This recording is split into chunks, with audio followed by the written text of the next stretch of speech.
यात्रा करने से आध्यात्मिक उन्नति एवं शांति की प्राप्ति होती है। यहाँ तक कहा गया है कि इन 4 पवित्र स्थलों के दर्शन मात्र से ही मोक्ष की प्राप्ति होती है। यदि आप भी इन स्थलों की यात्रा कर पुण्य प्राप्त करना चाहते हैं तो जल्द से जल्द रजिस्ट्रेशन करवाइए। अगली टोली 4 मई 2025 को भारत के लिए रवाना होगी।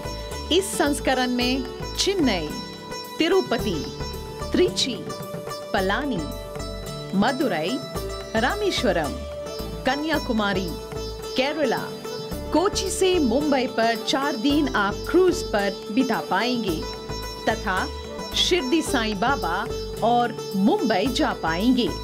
कॉल कीजिए तीर्थ यात्रा एसोसिएशन को 59060161 या 59498703 या 57019809 पर तथा ज्यादा जानकारी के लिए आप ईमेल info@tirthayatra.org या उनके वेबसाइट www.tirthayatra.org पर संपर्क करें।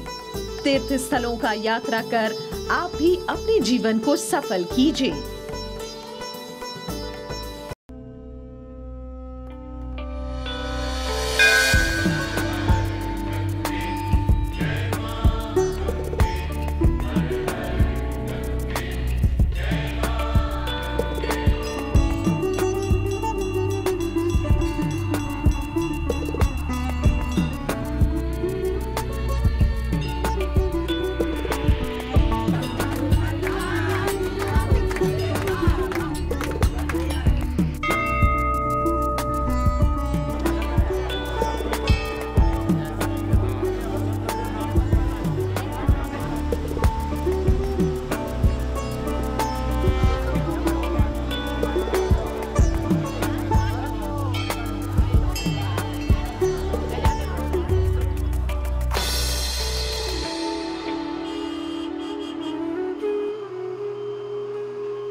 ओम नमः शिवाय।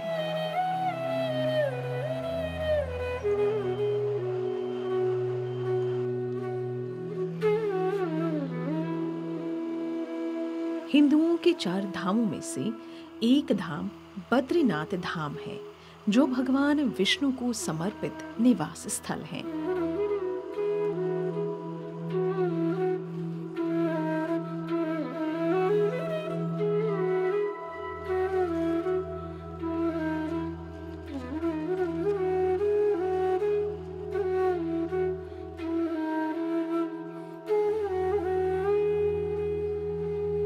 बद्रीनाथ पूरी दुनिया में हिंदू आस्था के सर्वश्रेष्ठ मंदिरों में से एक है।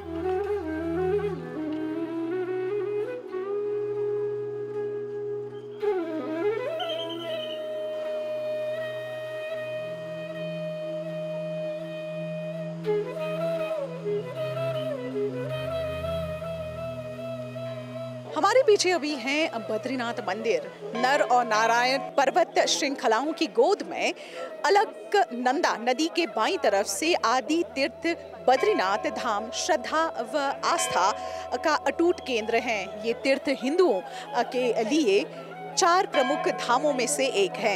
ये पवित्र स्थल भगवान विष्णु के चतुर्थ अवतार नर एवं नारायण की तपो भूमि मानी जाती है। इस धाम के बारे में कहावत है कि जो जाए बद्री वो न आए ओदरी, यानी जो व्यक्ति बद्रीनाथ के दर्शन कर लेता है उसे माता के गर्भ में दोबारा नहीं आना पड़ता है। इसी आस्था के साथ यहाँ पर श्रद्धालु बहुत श्रद्धा के साथ बद्रीनाथ मंदिर में भगवान का दर्शन करने आते हैं। और जैसे आप अभी देख रहे हैं हमारे पीछे भीड़ पड़ी हुई है यहाँ पर दर्शन पाने के लिए। चलिए हमारे साथ, हम भी आपको दर्शन करवाने के लिए थोड़ा सा अपने साथ ले चलते हैं।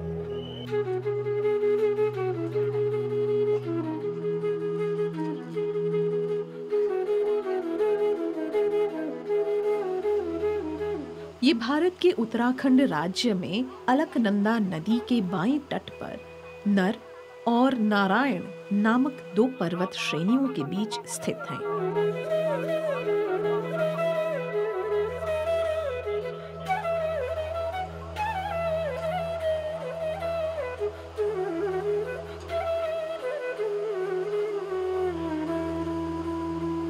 गंगा नदी की मुख्य धारा के किनारे बसा है बद्रीनाथ धाम। ये तीर्थ स्थल हिमालय में समुद्र तल से 3050 मीटर की ऊंचाई पर स्थित है।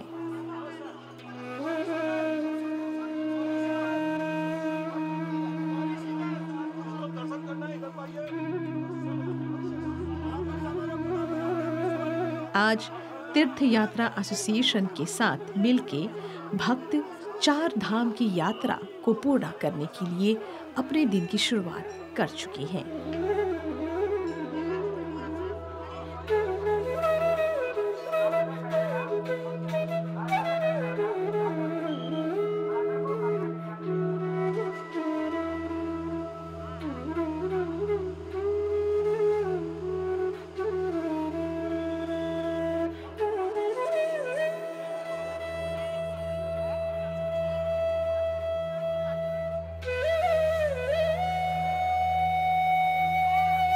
बद्रीनाथ को सृष्टि का 8वां वैकुंठ कहा जाता है, जहां भगवान विष्णु 6 माह निद्रा में रहते हैं और 6 माह जागते हैं।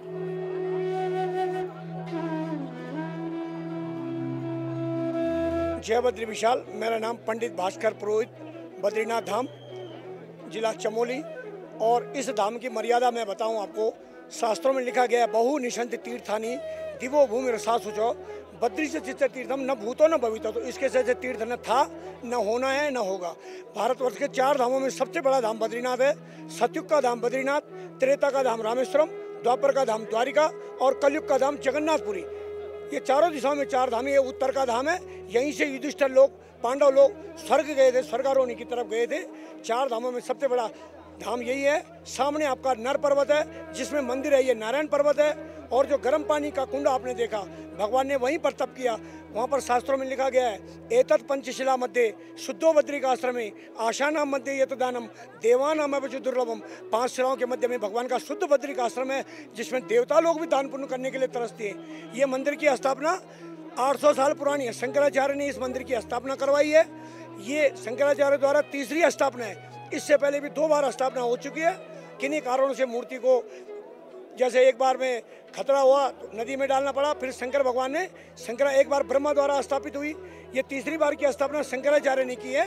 मंदिर की स्थापना 4 धामों में सबसे बड़ा धाम है, इसीलिए इसको भू वैकुंठ, अष्टम भू वैकुंठों में इसका नाम आता है। बहु निषंति तीर्थानी दिवो भूमि रसा सुचो बद्री से तीर्थम न भूतो न भवितो। इस भूमि को 6 महीने देवताओं द्वारा पूजा जाता है, 6 महीने मनुष्य द्वारा पूजा जाता है। 6 मास पूजते देवता, 6 मास पूजते मानवा। 6 महीने इस भूमि की पूजा देवता करते हैं। अभी मनुष्य पूजा है, जिस दिन कपाट बंद होते हैं, भगवान की ज्योत जला देते हैं। आफ्टर 6 महीने बाद वापस आते हैं, भगवान की ज्योत जली हुई मिलती है। यही यहाँ का वर्णन है। बोल भगवान बद्री विशाल की।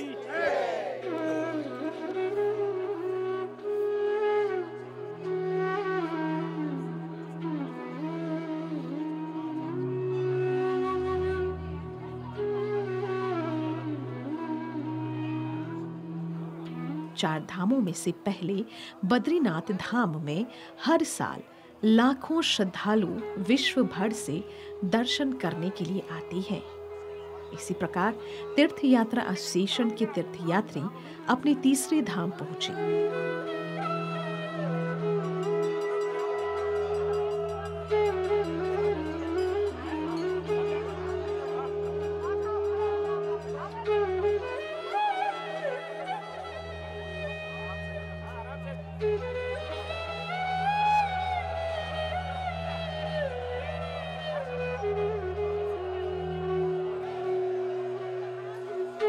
सबसे पहले वे सभी पूजा अर्चना करने और श्री विष्णु के दर्शन करने के लिए आगे बढ़े।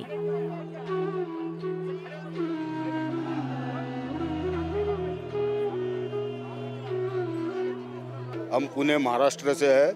हमारा 200 लोगों का ग्रुप यहाँ आया हुआ है और हम ये सब तीर्थ यात्रा करते करते घूमते और तीर्थ यात्रा दोनों हमारा मकसद है। वो हिसाब से हम ये बद्रीनाथ धाम में पहुँचे हैं। आके बहुत अच्छा सुकून मिल रहा है, साक्षात भगवान हमें मिल रहे हैं ऐसा फीलिंग हो रहा है। और इसकी जो तमन्ना थी वो आज पूरी हो रही है कि बद्रीनाथ जी के दर्शन कर ले। आप कितने धाम आप कर चुके हैं? अभी तो हम धाम तो हम जैन कम्युनिटी से हैं, हम जैन की हमारी तीर्थ यात्रा करते करते वहाँ आए हुए हैं। हमारा मकसद ये रहता है कि हमारे में सब सीनियर सिटीजन ज़्यादा रहते हैं, वो अकेले नहीं आ पाते, इसलिए हम ये आयोजन करते हैं। वो हिसाब से हम 200 लोगों का आयोजन किया हुआ है।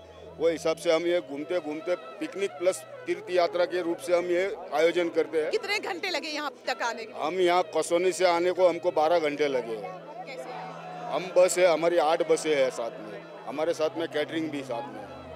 आपको कैसा फील हो रहा है यहाँ पर आकर? बहुत अच्छा लग रहा है यहाँ। आपने भगवान से कुछ मांगा? भगवान से बस यही मांगा कि बहुत अच्छे सुखी रखना, निरोगी काया, यही प्रार्थना। मैं पुणे से आई हूँ, महाराष्ट्र। यहाँ आते ही एक बहुत ही एनर्जी आपके अंदर आ जाती है और यहाँ जो आता है वो मोक्ष को प्राप्त होता है। अब इसी उद्देश्य से यहाँ पर आई हैं मोक्ष पाने के लिए? नहीं, मोक्ष पाने के लिए नहीं। यहाँ आके तो सभी का जीवन सफल होगा और 4 धाम की यात्रा बहुत ही अच्छे से सफल होंगे आप जीवन में। आपने कितने धाम कर लिए हैं? हमने 4 धाम किए, यमुनोत्री, गंगोत्री, केदारनाथ और बद्रीनाथ। और ये 4 धाम मिलके हमें बहुत ही एनर्जी मिलती है। शांतनु में बताइए कि आप यहाँ पर किस आस्था से आए, आप कितना भगवान को मानते हैं? भगवान की श्रद्धा है, भगवान का दर्शन करने आए हैं। बहुत जो क्लाइमेट है बहुत अच्छा है और जो मतलब क्या बोलते हैं, भक्ति में है, जो पॉजिटिविटी है, पॉजिटिव एनर्जी है। यहाँ पे दर्शन लेने के बाद जो ऊर्जा मिलती है वो किसी अदर भगवान में वो हिसाब से प्राप्त नहीं होती है। इसके लिए बहुत अच्छी ये होती है। ये जो यात्रा है मतलब हमने केदारनाथ करके आए। हमारा केदारनाथ को जो है सबको कष्ट बहुत लगे, उधर जो लैंडस्लाइड हुआ फिर भी सब ने बहुत चले वगैरह। और हमको बद्रीनाथ के दर्शन करने थे, हम केदारनाथ से बहुत लेट निकले गुप्तकाशी से, पर सबकी इच्छा थी बद्रीनाथ करने की, तो बद्रीनाथ आ गए और सुबह हम जल्दी आए, सब उठे वगैरह और बद्रीनाथ के। सभी हिंदू ने यहाँ पे आके भगवान के दर्शन करने चाहिए। ये हिंदुत्व जो है वो सब जागरूक करना चाहिए, जो और बढ़ रहा है वो सब और चारों तरफ फैलाना चाहिए। और एक दूसरा के जो केदारनाथ में हम चढ़ाई करते उसके बाद थकते, तो इधर आके जब स्नान करते गर्म पानी से तो पाँव का ये सब दर्द चला जाता है। अब कुछ भी दर्द नहीं, एकदम फ्रेश लग रहे हैं। तो आप हमें बताइए कि आप आज यहाँ पर बद्रीनाथ मंदिर आई हैं, आकर आपको कैसा लग रहा है? मन में शांति महसूस हो रही है। आपकी आस्था के बारे में कुछ बात?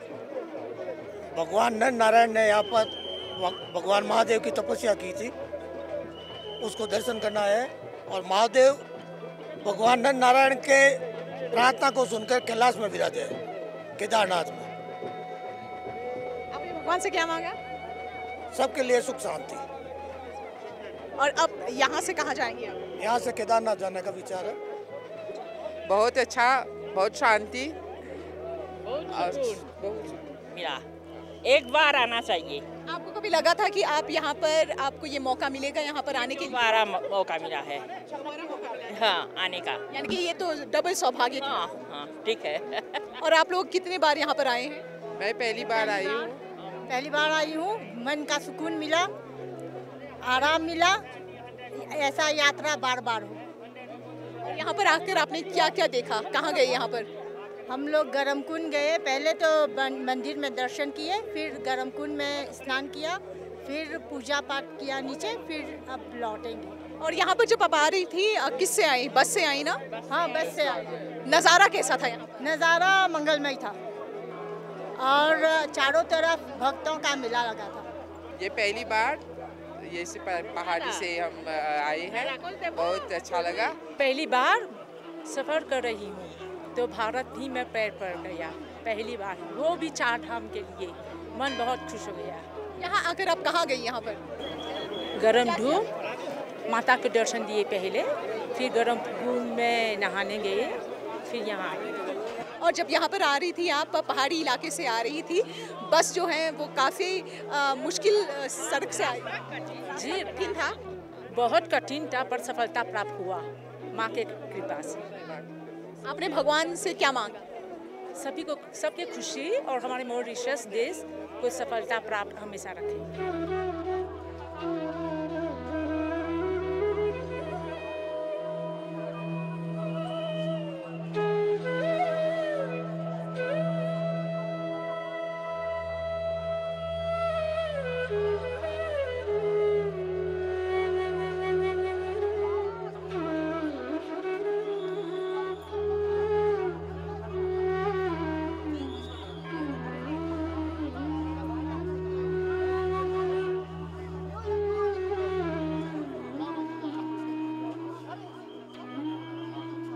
बद्रीनाथ में कई अन्य विशेष स्थान हैं, जिसमें तप्त कुंड है।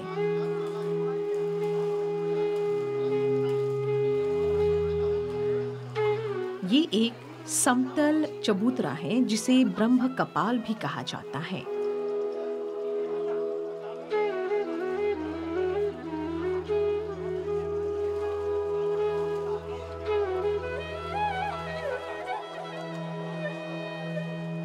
भक्तों ने इसमें डुबकी लगाई तथा मान्यता के अनुसार इस जल के स्पर्श से शरीर के सभी रोग दूर हो जाते हैं।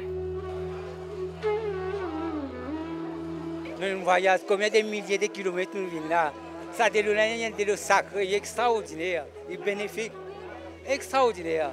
की स्पेशलिटी सा डेलुला आपको कैसा लगा? इस जल में अंदर जाकर आपको कैसा लगा? बहुत सुकून लगा। जल कैसा था? गर्म था, ठंडा था? गर्म था, एकदम गर्म। bien bénéfique pour les pieds, il y a tout les là où les pieds feel good. ये कितना युग के बात है? त्रेता द्वापर सतयुग कल युग हमनी के लोग आजो मिलल बा कि पहला बार हमनी के जितना पासे रहल सब चल गल बा। हमनी के विश्वास चाहिए सब कुछ जितना सब चीज मालाद है सब उड़ जाले इंसान।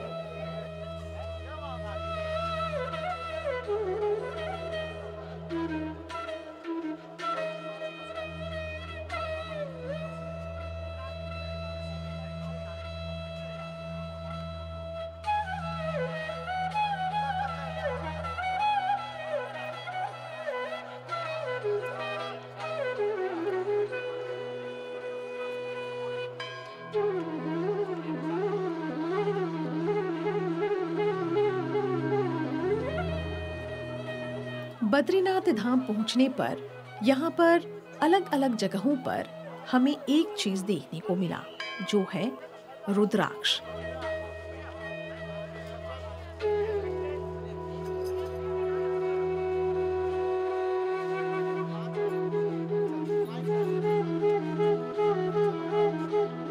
यानी कि जो बीज होते हैं यहाँ पर हमें आसानी से बिकते हुए दिखे।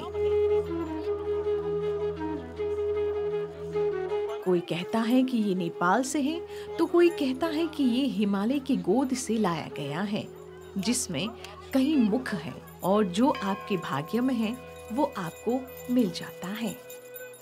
साथ ही यहाँ पर साधु संतों की कतार लगी रहती है, जिनके आशीर्वाद पाने के लिए भक्त ललायित रहते हैं। रुद्राक्ष फ्रूट, इसको छीलेंगे तो आपके सामने रुद्राक्ष निकलेगा और ये बंद फल है, इसमें कोई सा फेस भी निकल सकता है। ये आपके सामने अभी ओपन होगा रुद्राक्ष, ये आपके सामने हम ओपन करके दिखा रहे हैं। बद्रीनाथ में रुद्राक्ष बिकता है, ये आपको सामने क्लीन करेंगे रुद्राक्ष को। ये अब क्लीन होने जा रहा है।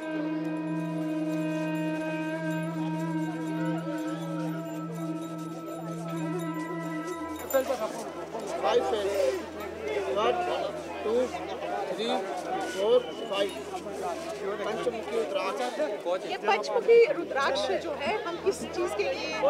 ये शंकर भगवान जी का होता है, कहते शंकर भगवान जी की मानता है रुद्राक्ष लोग लेते हैं। बाकी हमें इसका मालूम नहीं है कौन सा किस काम के लिए आता है। आप नेट पे निकाल के देखोगे गूगल पे तो आपको मालूम पड़ जाएगा कौन सा रुद्राक्ष किस काम के लिए। ये आप रुद्राक्ष कहाँ से लाते हैं? ये ज़्यादा से ज़्यादा नेपाल से आता है मैडम। नेपाल में से रुद्राक्ष पैदा होता है, वहीं भोले बाबा जी के आंसू गिरे वहीं से रुद्राक्ष आते हैं सबसे ज़्यादा। और हम बद्रीनाथ में रुद्राक्ष बेचते हैं और लोग लेते ही नहीं रुद्राक्ष को भोले बाबा जी का समझ के, और उन्हें मालूम होता है कितने मुखी है रुद्राक्ष। पंडित जी, अभी हम बात कर रहे थे रुद्राक्ष के बारे में। ये कितने मुखी रुद्राक्ष होते हैं और उसकी विशेषता क्या है? 12 मुखी रुद्राक्ष होते हैं। वैसे एक मुखी बहुत दुर्लभ मात्रा में मिलता है, एक मुखी मिलता नहीं है। पंचमुखी सबसे ज़्यादा मात्रा में मिलता है, क्योंकि पंचमुखी पेड़ रुद्राक्ष के ज़्यादा मात्रा में होते हैं। एक मुखी बहुत कम होता है। एक मुखी, 2 मुखी, 3 मुखी, 4 मुखी, 5 मुखी, 6 मुखी। कोई विद्या बुद्धि के लिए कोई गौरी शंकर के नाम से आता है 2 मुखी। तो ये पंचमुखी सदा सुखी, ज़्यादातर लोग पंचमुखी यूज करते हैं, इसीलिए इसका मातम है। शंकर भगवान का साक्षात प्रसाद होता है। बोल भगवान बद्री विशाल। ठीक है। तो शैलेंद्र जी, मुझे ये बताइए कि यहाँ पर आप काफ़ी दिनों से, सालों से व्यवसाय में लगे हुए हैं। यहाँ पर पर्यटक या फिर तीर्थयात्री होते कहाँ से आते हैं, बताएं। यहाँ पे तो पूरे वर्ल्ड का आदमी आता है, लेकिन यहाँ पर गुजरात राज्य का सबसे ज़्यादा यात्री आता है यहाँ पे। अब ऐसा होता है कि कभी बरसात हो गई तो यात्री अगर 50,000 आने का होगा तो बरसात की वजह से आधा रुक जाते हैं, लेकिन मई जून में अच्छा यात्री आ जाता है। 1-1.5 लाख यात्री आ जाता है यहाँ पे। यहाँ पर चढ़ाने के लिए क्या प्रसाद लेके जाता है, उसमें चने होते हैं और तुलसी होती है। भगवान को तुलसी चढ़ाई जाती है और प्रसाद चढ़ाया जाता है। आधा मंदिर को चढ़ता है, आधा वो रिटर्न मिलता है। और जब हम व्यवसाय के बारे में बात करें तो यहाँ पर किस तरह के व्यवसाय हैं? यहाँ पर व्यवसाय है, हर तरह का व्यवसाय है। होटल है, रहने के लिए होटल है, हर तरह का है। शिलाजीत है, मालाएं बिकती है यहाँ पे। हम फेरी लगाते हैं, हर प्रकार की माला है, जैसे विष्णु की माला है, लक्ष्मी की माला है। इस तरह का हम व्यवसाय करते हैं यहाँ पे।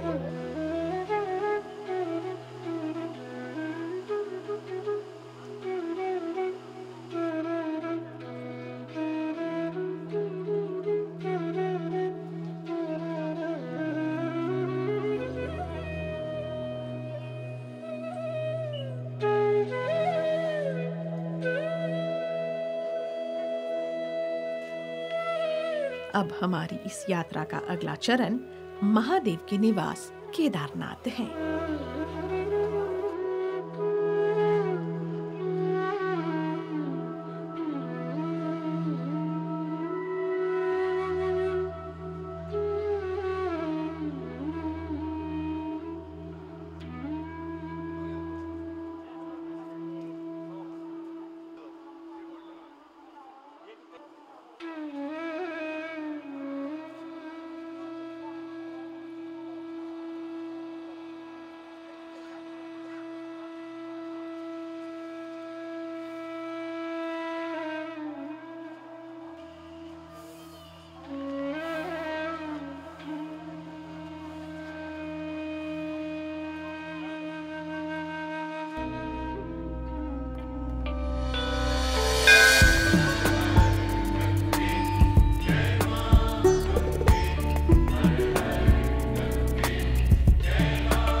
यात्रा करने से आध्यात्मिक उन्नति एवं शांति की प्राप्ति होती है। यहाँ तक कहा गया है कि इन 4 पवित्र स्थलों के दर्शन मात्र से ही मोक्ष की प्राप्ति होती है। यदि आप भी इन स्थलों की यात्रा कर पुण्य प्राप्त करना चाहते हैं तो जल्द से जल्द रजिस्ट्रेशन करवाइए। अगली टोली 20 सितंबर 2025 को रवाना होगी, जहां आपको महादेव के द्वार केदारनाथ, विष्णुधाम बद्रीनाथ, गंगोत्री, यमुनोत्री, हरिद्वार, अयोध्या, वृंदावन, वाराणसी, ऋषिकेश तथा उत्तरकाशी के दर्शन करने का सौभाग्य प्राप्त हो रहा है। कॉल कीजिए तीर्थ यात्रा एसोसिएशन को 59060161 या 59498703 या 57019809 पर तथा ज्यादा जानकारी के लिए आप ईमेल info@tirthayatra.org या उनके वेबसाइट www.tirthayatra.org पर संपर्क करें। 4 धाम यात्रा करके अपने जीवन को सफल कीजिए।